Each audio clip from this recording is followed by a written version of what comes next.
Welcome to the Heat versus the World podcast.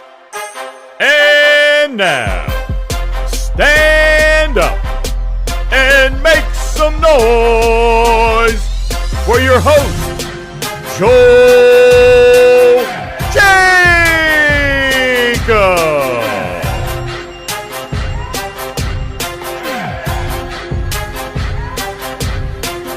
Let's get right to it, y'all. Welcome back to another episode of the Heat vs. the World podcast. We coming at you right after this Knicks game. In case y'all missed it, the Heat closed it out against New York in game one with the score of 108-101. Miami leads the series 1-0. And what a good game, man. I'm not gonna lie with y'all. I wasn't able to watch it from my house, so I was watching at a restaurant. And apparently the commentating was kind of bad. Apparently people was a little annoyed with Doris Burke. It didn't bug me because everyone was talking at that restaurant, so I couldn't hear anything. I was just looking at the play-by-play and just going from there. But man, it looked like a fun game, like especially when we were able to make that comeback. Because for a second it wasn't looking good, but we were able to cut it to like 55-50 by the end of the second quarter. And Miami was really able to turn it on, as we got into that second half. And I just we always talk about Jimmy Butler on this show, and always got to give our flowers to him because, like usual, he was our leading scorer. He had 25 points today. So shout outs to him for doing the Jimmy Butler things we know he's capable of doing. Hopefully, well, you know what? We'll talk about the injury and if he'll play game two as we give our expectations for game two and everything. But that all aside, shout outs to Jimmy, but also shout outs to Gabe Vincent. The man had 20 points today, and he really set the tone at the beginning. And he finished the game with 5 3-pointers. You got a guy like Stephen A. Smith saying that he was out here playing like Steph Curry. So even though Stephen A. might not always be the brightest tool in the shed, at least he was willing to give Gabe Vincent his flowers and call him out for being the dog that he is. And aside from that, it was just a great win. Always great to beat New York, especially at the Garden. So that's really how I'm feeling. How about you, Deem? Bing bong. Man, I'm feeling good, man. It was a good game. It was a great team effort, bro. Like nobody, like Jimmy didn't have to do what we thought he was going to have to do.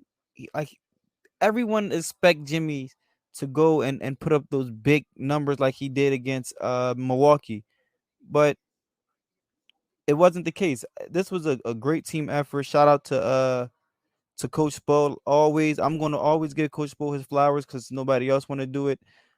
But once again, this was a great team effort. Gabe Vincent was on one tonight from the 3-pointer. Kevin Love and Kyle Lowry, they was tremendous. Kevin Love made some big shots in the second. Was it the second or third quarter? I think it was the third quarter. I can't remember. But he made some big shots in the third quarter. Did a good job putting the body on Mitchell Robinson, grabbing rebounds.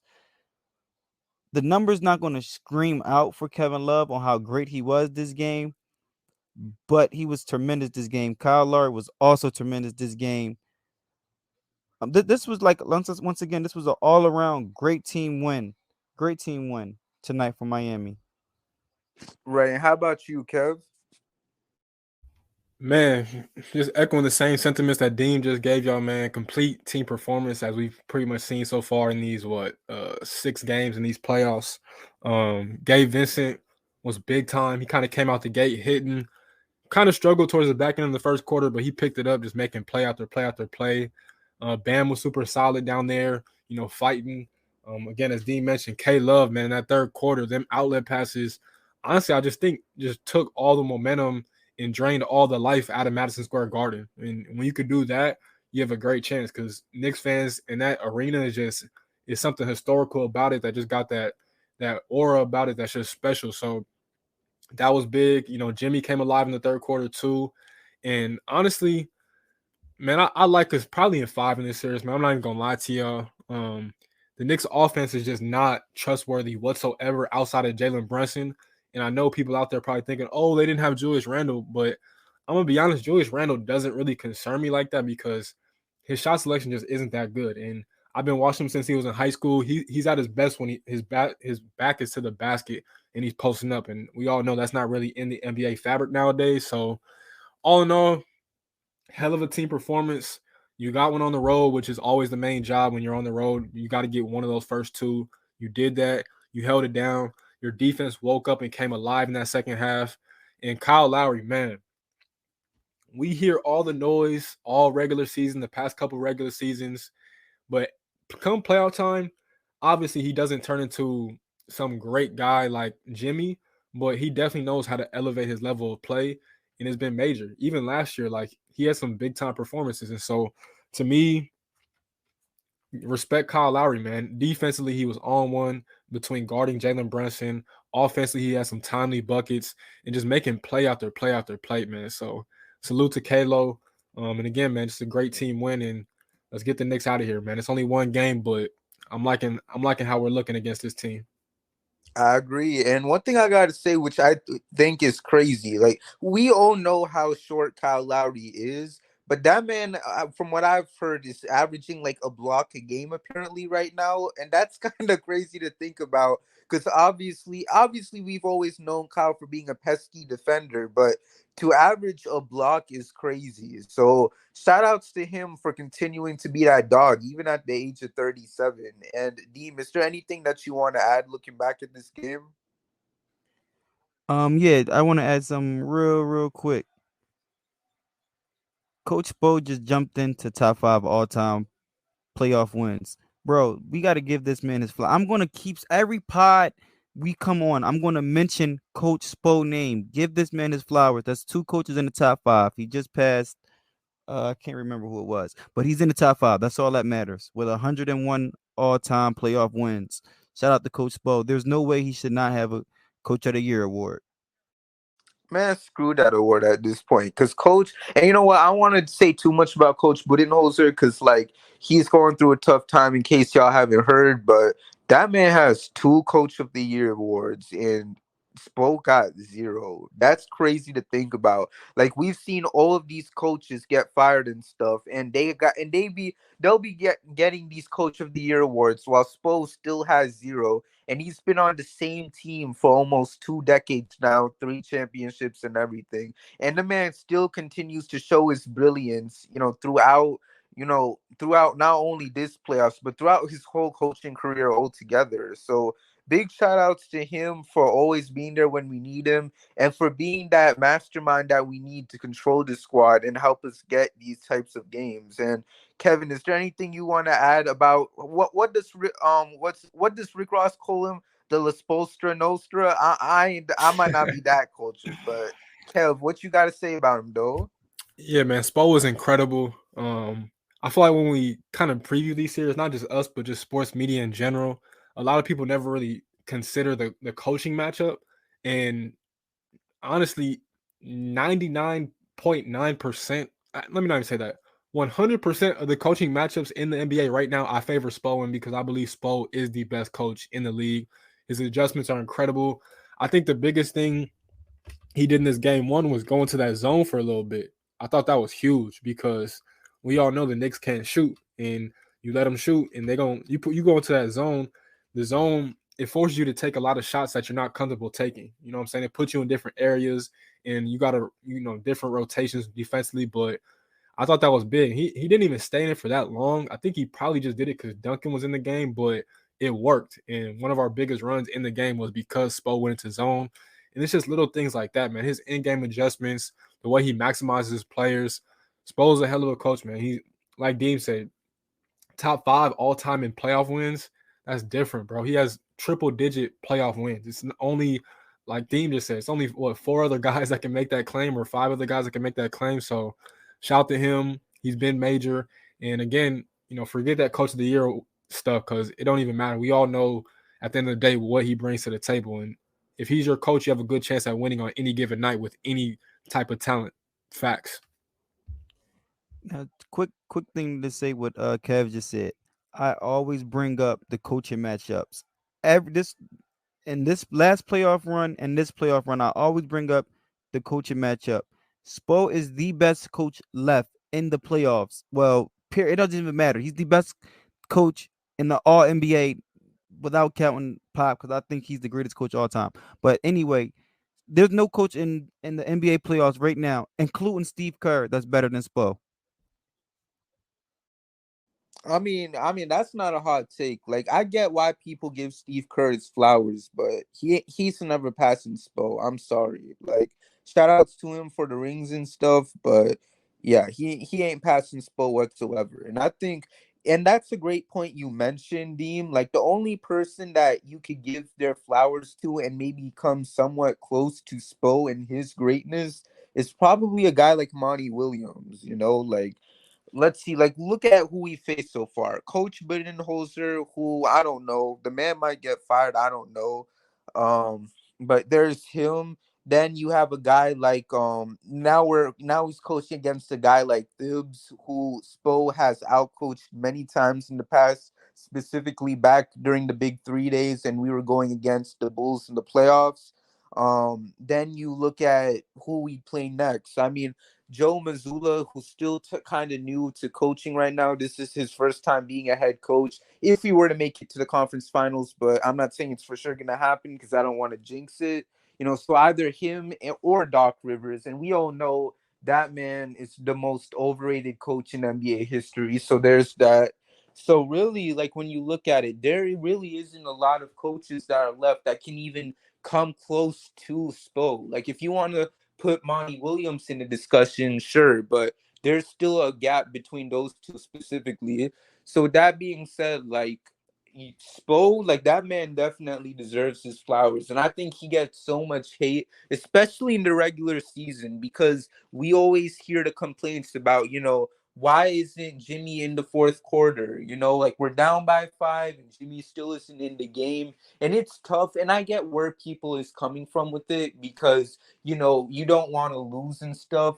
But this is what you save Jimmy for, so that he has the energy to play 40 something minutes in a game come playoff time.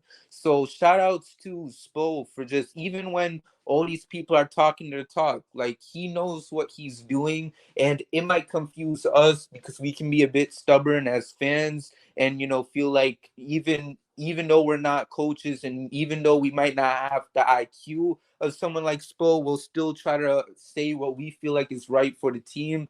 But one thing with Spo is that he's always going to trust his gut, and it's always going to help this team. And whether if it's with, sitting Jimmy for those regular season games so that he'd have the engine for the playoffs, or whatever stuff he even does when he's on his when he's drawing stuff up on that board for his team when it's time to come up with a good play. That man is always ready, and that's what makes this team so dangerous. The fact that you have a coach like Spo who's able to utilize these guys and and is able to turn any player into a useful weapon, whether if they're from the G League or if they're an NBA superstar altogether. So yeah, man, like I just gotta give my flowers to Spo as well. And before we like move on, is there anything else that y'all want to add, or maybe something else from this game that you feel like we gotta acknowledge? Yeah, I just want to say when it comes to Spo, just within the Jimmy tenure, the 4 years Jimmy's been here now, Nate McMillan has been fired from both the Indiana Pacers and the Atlanta Hawks. And as Joe just mentioned, Mike Budenholzer is more than likely going to get fired too. And I'm not going to go too in on Mike Budenholzer. I know he lost his brother after Game 4. Rest in peace. We're praying for him. But just think about that. He got a coach in Nate McMillan fired from 2 different destinations. And he's probably going to get another coach fired soon after this. So that should tell you everything you need to know about Spo, man. Right. And you know what? And like I said before, it's tough because we hear a lot of people mention how this fan base is spoiled, and I'm not gonna lie, it is a true statement because how often do you hear a fan base go after a coach that's arguably one of the greatest this game has ever seen? Like, No, I'm gonna tell you what it is because some people in this fan base isn't that smart. That's what it is. There's no way Spo should ever take any heat. Yes, it's times where he might have a bad coaching game. So what? He can have a bad coaching game. Players have bad nights. But for people to say that Coach Spo should be fired or he's just this horrible coach, they just idiots. Like that's just let's just keep it plain and simple. They're idiots. Right. Like I feel like almost every team in the NBA would probably fire their coach if it meant they would have a chance to get Erik Spoelstra. That's the thing. Like we know how great he is, and any team in this league would do anything they could, any possible thing they could do, they would do it just to get that man as their coach. And I feel like as fans, we just need to be grateful for that because what we're witnessing from him is greatness. And I just feel like, and I'm just glad we're doing this type of pod because we've acknowledged Spo's greatness in the past and especially in our most recent pods. But I don't think we've ever really went in on this as deep as we are in this episode specifically. So, man, shout outs to Spo. And I'm definitely glad we're taking this time to really give that man his flowers. So, is there anything else that y'all want to acknowledge from this game? You know, as we're taking a deeper dive into it, like anything that caught y'all's eye that you feel like we should talk about? Yes. One thing, since we on a topic of coaches, Tibbs did a horrible job. Like, Lola just mentioned, Tibbs did a horrible job. There was no way possible should you got an injured Jimmy Butler and you don't attack him. I mean, I'm happy they didn't, but that just goes to show you, like, there's no way. Like, you got to take advantage of that. Like, Jimmy got hurt at the 6 minute mark or whatever, and he just standing there, like literally just standing there. It should have been a pick set to where as though Jalen Brunson, Jimmy is guarding Jalen Brunson. I'm sorry, where Jimmy is guarding Jalen Brunson, and Jalen Brunson is attacking Jimmy. That's what I thought was going to happen. Obviously, that's no common sense, but it didn't happen. I don't know why. Like, and then on the offensive end, they had Jimmy just wide, like he's just sitting there in the corner. He couldn't move in the fourth quarter in the last 5 minutes. Like he couldn't move. Why aren't you taking advantage of that? Like it's just common sense to me. Like this is what I mean. Why like none of these coaches left, and the NBA playoffs is on par with Coach Bo. Like that was just idiotic to me. But hey, it went in our favor, and I'm happy. I'm not going to complain about it. Right. And I want to go too deep into it. Well, do you guys want to talk about the Jimmy injury? Because so apparently something I was just looking through Twitter to see if there was anything about that. And one thing that interestingly came up on my TL was apparently Kyle Lowry had something that he had to say about it. So he was just joking and saying that, oh, Jimmy was acting like he got shot, when he got hurt. And, in other words, he was just being a little over dramatic. But at the same time, Jimmy does go out and say that he doesn't think he's rolled. He personally believes he hasn't rolled his ankle this bad in a very long time. So I don't know, man. That is concerning to hear because you never want to hear something like that. um, Now we were talking about this before the pod, and obviously we won game one, and it's always important to steal one of the first two games because home court, because you then have home court advantage to yourself. So I want to know, like, looking into game two, would y'all be fine if Jimmy was to sit out? Because you hear this type of response from him, and it looks like it's probably going to have to be necessary. Like, what do you think? We'll start off with you, Kev. Yeah, man, I wouldn't mind it. Jimmy's a warrior. He probably more than likely is gonna try and play through it, but the medical staff might stop him, which again I wouldn't mind just because technically we did what we're supposed to do. And I know like Spo, and I think the same way. You want to win every game. Like to me, every game is a must-win game, but we should be feeling pretty confident in this matchup to get the job done. And say even if we lose, I mean, we go back home and I'm confident we take both them games. So it really just comes down to how his ankle feels, towards game time. I don't think they're going to rule him out, tomorrow. I think they're just going to wait and see literally until the last minute before tip off to see how it's feeling. So I wouldn't be surprised if he plays. Jimmy's a warrior. I've said it before. I've seen him take worse ankle injuries than that. Like, yeah, his ankle did touch the floor, but I've seen it damn near go even further than that. So we'll see. Again, I wouldn't mind it. It's unfortunate just because the playoffs have kind of been low-key riddled with injuries, and especially with the way that he's been playing and how much he means to our team because, he's just that guy. But, again, I wouldn't mind it, man. If it's for the best, Again, we have a big break between game 2 and game 3, so don't take a chance on it. Don't risk it if it's that serious. Right. And just to quickly chime in on that, I mean, I saw a video after the game which made me laugh is the fact that even though he's injured, that man is still out there like practicing that corner three shot. Like there was that type of video someone posted, and that just shows how it is with Jimmy. And you said it best, Kevin. Like that man is a whole warrior and everything. And I know I said something that sounded concerning, but I also just saw another tweet where apparently he's in the locker room right now. I'm listening to Morgan Wallen, and he doesn't seem in too much discomfort. So that's also great to hear as well. So just to kind of balance out the bad news with some good news as well. But Deem, how about you though? Um, I wouldn't. I think Jimmy's going to play game two, but I wouldn't mind if he set game two. But obviously, I think he's going to play. Maybe it is bad. We don't know. Is I guess the reports will come out tomorrow or whatever. But if he did, the reason why I don't mind if he sit game two, because if he did, he have almost a week rest. The next game, the next game is I think Saturday. Game three is Saturday. So that's almost a week rest. That's close to a week. That's what 7 days, 6 days, whatever. So I wouldn't mind if he did rest, but I think he plays. Listen, to be honest, I actually want Jimmy to play. Like I love watching playoff Jimmy play basketball, so I would want him to play, but I wouldn't mind if he did rest. Right. Listen, the Knicks haven't really got a taste of playoff Jimmy yet. Yes, he had a good game. He had like 25 or and 5 or whatever, but he didn't really explode like a lot of people thought he was. And that's kind listen to how crazy that sound.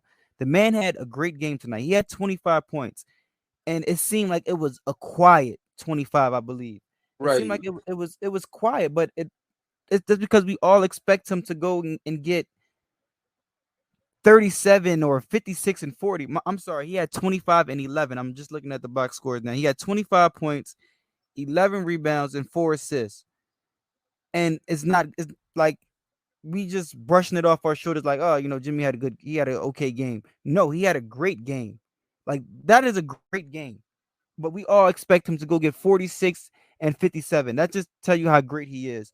But listen, I want him to play because I love watching him play basketball, especially in the playoffs. But I wouldn't mind if he didn't play. Right. And a good point mentioned, we got Lola in our just listening in, and she mentions the fact that we have a big gap between game 2 and game 3. Like we're playing game 2 Tuesday, and then we don't play again until Saturday, I believe. So that alone is a good enough time for Jimmy to just sit back and relax as the series will shift back to Miami. So I just wanted to quickly put that out, and that's also a pro, if you were to have Jimmy sit out that game too. But another thing to mention, like Dean, you brought up a great point, because if you look at that 25 points, I think that's tied for his lowest points in a playoff game so far in this run specifically, because I think he had 25 in the game 2 loss against Milwaukee. So that's just impressive to think about, the fact that, like you said, we hold him up to such high standards because that's just what he does with himself. Like for him to have 56 in game 5, and then he has 42 he has 56 in game 4, and then follows it up with 42 in game 5. Like it's just Jimmy Butler things, man. And he might not acknowledge the fact that playoff Jimmy exists, but we all know it's real, and we have never seen someone rise in the playoffs the way how he does. And with the injury, I mean, depending on the severity of it, hopefully it's not that bad. We I Jimmy to me is kind of like PJ Tucker when it comes to the injuries, at least come playoff time, where there was the whole joke last year with PJ how even though he'd get hurt and suffer some sort of injury, he would always tell Spo, like, regardless of what the injury looked like, he was gonna play next game. He always had that type of mentality, and we know Jimmy is that same type of guy too. So, I really just want to see whatever happens, and whatever the Heat and Jimmy does, like it's cool, because if he chooses to play game 2 and he feels like he has the strength for it, by all means go for it. However, at the same time, we're not stressing, just sit this one out. Hopefully the other guys can step up. But at the end of the day, we won game 1. All we got to do is just go back to go for games 3 and 4 in Miami, which won't be until Saturday, and just take care of business, protect home court. And if we can do that, we would have a 3-1 lead. If we were to lose game 2, hopefully that does not happen. Knocked on wood just now. So with that all being said, let's look into this game 3 real quick. I'm already looking ahead. That's crazy. Let's look at this game 2 real quick because obviously things might change. First of all, we don't know if Jimmy is gonna play. Another thing is gonna be Julius Randle. Maybe he'll play, maybe he won't. I know a lot of Knicks fans are feeling themselves, saying that they were still able to play a solid game even without him. So, and I get it because obviously when you're missing one of your all-stars, you're gonna feel a certain way if you're still able to push a team to a certain limit. But I just want to know, like, what are y'all's expectations as we get ready for this game 2, and what do you think is gonna happen? We'll start off with you, Dean. Um, Obviously, game 2. Listen, I said it. I said it for a couple days now. I said it for a week when Miami was up against Milwaukee. I think Miami is going to sweep the Knicks. Period. I just don't think the Knicks have. Listen, they're a good team. Yes, they beat Miami in the regular season 2-1, 3-1, whatever. But this is not the regular season. This is the playoffs. Spo is going to kill Tibbs in the coaching matchup. That's for one. For two, when Miami was down, I believe 13 or whatever, 14 points in the second half, I feel like the Knicks they didn't do anything great. Like I wasn't worried about it. They didn't do anything great. Now again, we did a great job with stopping Brunson in the paint. Like getting to his spot. Brunson is a swifty guy. Like he's really quick, he's shifty. He can kick in that gear and get to that next level and get an easy bucket inside the paint. Miami did a great job stopping that. Now, I don't believe the Knicks is going to shoot this poor again from the 3-point line. I'm sorry. They shot 7 for 31, which is 21%. I believe they only made 2 shots, 2 3-pointers in the first half. I believe it's only 2 or 3 3-pointers in the first half. They're obviously going to shoot better than that. I don't think they're going to continue to shoot this poorly, but I just don't see it. I just don't see how great the Knicks is. Like, yeah, they're a good team, whatever. They beat the Cavs, but I don't think they have enough to beat Miami. They also had 13 turnovers, and they out rebounded Miami by 10 rebounds. Like they had 10 more rebounds in Miami, and it's like it just doesn't feel like it. Like it's just like it doesn't feel like it. The game, the score was close. Miami lost by 7. I mean, I'm sorry. Miami won by 7, but it to me, I feel like it was a bigger win. Like the score doesn't show how bad Miami beat them, in my opinion. Like that's just my opinion. But Right. I just don't see where the Knicks was great at. I mean, besides the rebounds, like they out rebounded Miami by 10, and Mitchell Robinson did a great job with protecting the paint. Like it was times players were scared to drive in the paint when he was down there. He's a great defender. He protect the paint a good job, but I just don't see where the Knicks get a win in this series at all. Right. And I just gotta say, and I've said it before, Deem, your character development this season has been amazing. Like, who would have thought that Deem, like you of all people, would hop on a pod and say that the Heat was gonna sweep a second round series? Like, did you even imagine yourself saying that at one point this season? Like, I gotta know. No, absolutely not. I did not. I did not. But listen, it is what it is. We're here, bro. Like whatever I said in the regular season, I said it. Yes, I didn't think Miami was a great team in the regular season, and I still believe they have their flaws. I thought they was going to get smacked on by Milwaukee.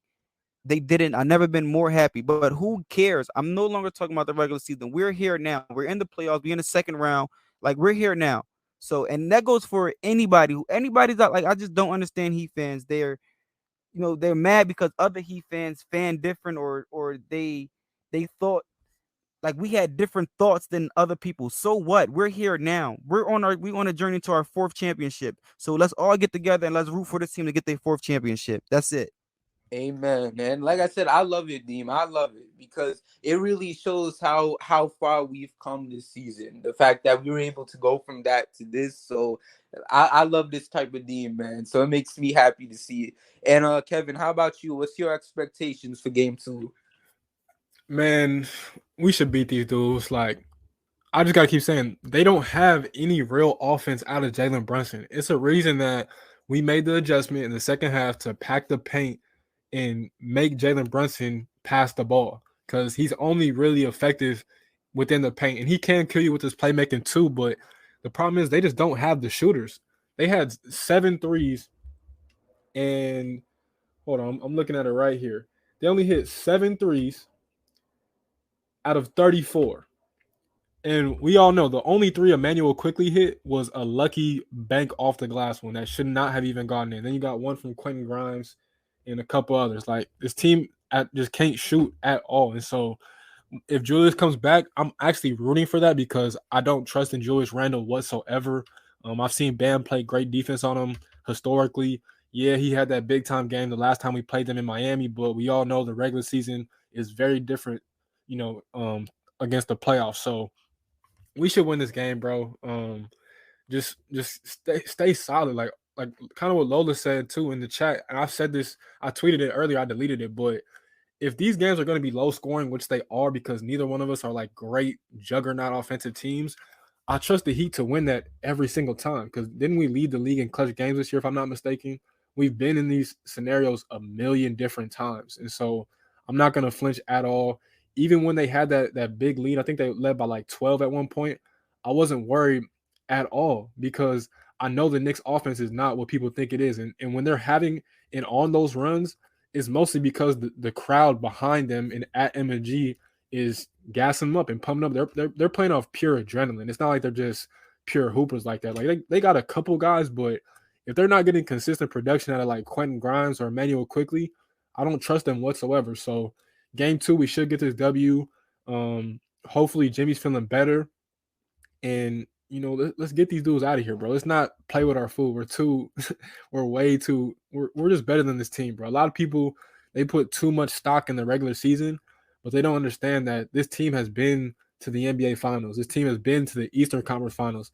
This Knicks core, as of right now, the only guy that's had real playoff success is Jalen Brunson, and even him, he only won 1 round last year with the Mavericks with Luka out, and they barely won that. So I mean, to me, or excuse me, they got to the Western Conference Finals. Let me chill. I'm tripping right now. But my point is, outside of that, though, none of these guys have had that playoff experience. Julius Randle hasn't been there before like that. RJ Barrett, same thing. These guys lost to Trae Young in 5 games a few years ago. So I'm not worried about this team whatsoever. I think a lot of people took that Cavaliers series and went crazy because they beat a Cavaliers team that had less experience than them. Evan Mobley and Jared Allen provided zero spacing. Mitchell Robinson punked them. Donovan Mitchell and Darius Garland had no room to operate with, but even on the other end, Jalen Brunson was going right at them. So, man, let's get these dudes out of here, bro. If we sweep them, that would be pleasant. I'd probably give them a game just to be generous, but I wouldn't be surprised if we sweep them at all. Game 2, just stay locked in. And again, every fourth quarter, we're going to be right there.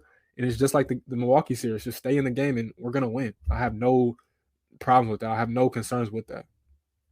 Right, and I just want to ask, so and I agree with you, but I just want to know, does your opinion stay the same, even if Jimmy doesn't play, or do you view it differently? I just didn't know if you were saying what you were saying with the mindset that Jimmy was gonna sit this one out, or yeah, I was gonna say that. I was gonna clarify that, but even without him, it'll definitely be tough, but I still like our chances, man. But I mean, we all know what Jimmy provides, right? It's a reason that even after he got hurt, Spo kept him in the game. You could have gone somewhere else, but Kyle Lowry said it in the post game press conference that he's just a great decoy.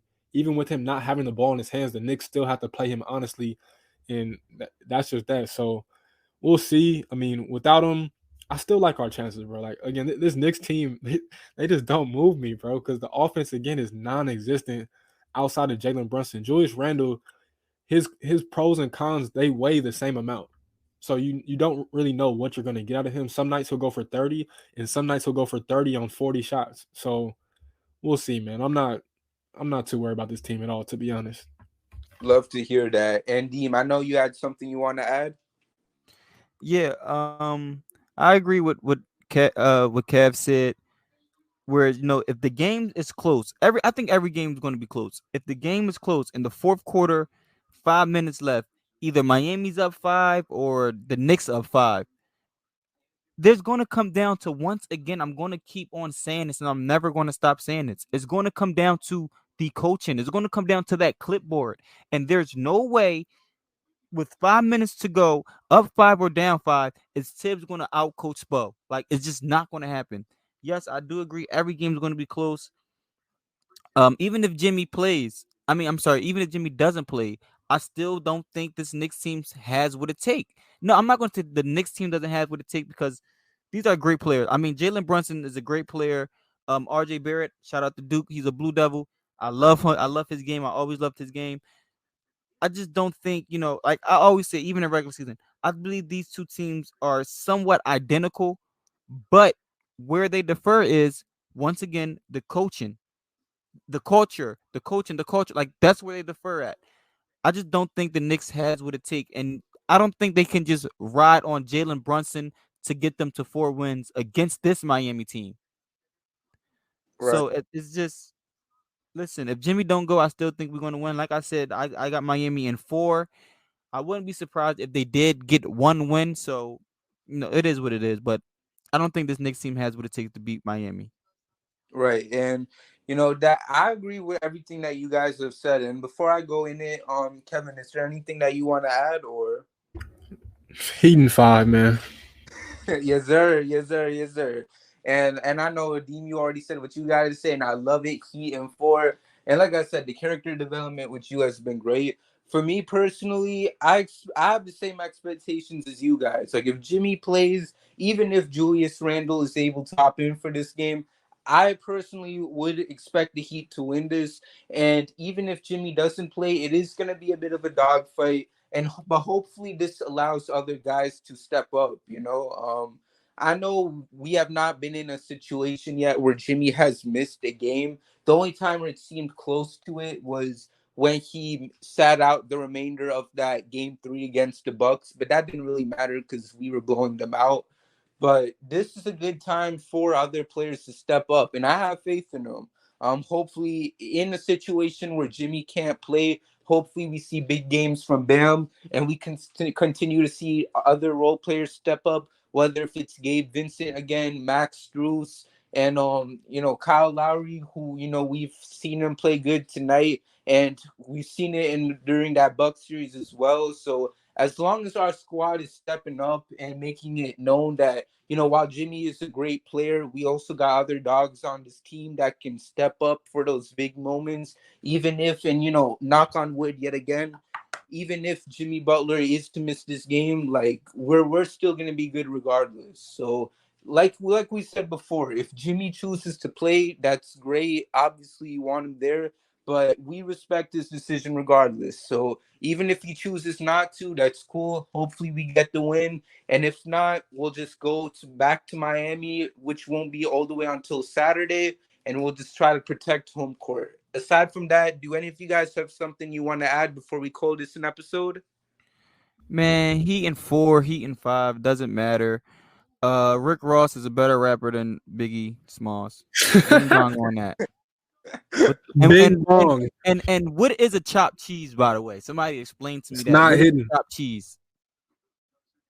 Them boys is not hidden at all. Heat in 5. Get them out of here. Bing bong. All that goofy stuff. Miss me with that, man. Heat in 5. Erik Spoelstra, Jimmy Butler, the rest of the gang. Y'all gonna feel the heat. Madison Square Garden. Y'all won't see the second round for a long time after this one. So enjoy while y'all can. And Trick Daddy's a better rapper than Pop Smoke.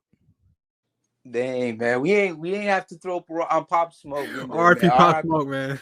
Yeah, R.I.P. to Smoke. yeah, like. But the Knicks about to get smoked. Oh, okay. I mean, that's a good way to put it. Like, I listen to Pop Smoke too much, so I want to, get him involved. But yeah, let's try to get the Knicks smoked, man. And you said Rick Ross. I know there was that whole picture trending of him in the Knicks gear, so I don't know how to really feel about him anymore. But yeah, shout out to Trick Daddy though. So because we know he's still, Miami bound and everything. So aside from that, that's basically about it. And that's basically it from you guys, correct? I'll take the silence as a Yes, yes. sir. All right. So with that being said, man, thank y'all so much for listening to this episode of the Heat vs. the World podcast.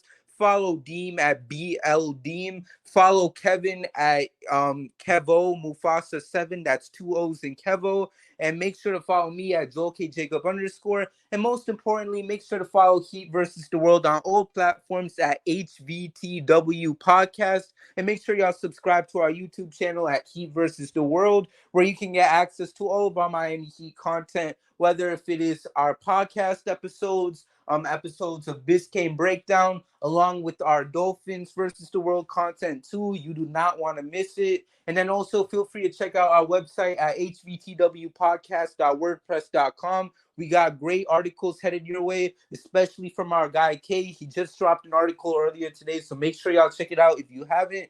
But aside from that, man, I'm feeling good. Miami Heat, let's keep this going. Let's keep getting these wins. We only need 11 more wins for a championship, and we got the guy to do it in Jimmy Butler. So let's keep this going, and let's just keep winning, man. Aside from that, y'all, I'm feeling good. Hope y'all have a great Sunday, and hit that music because we out.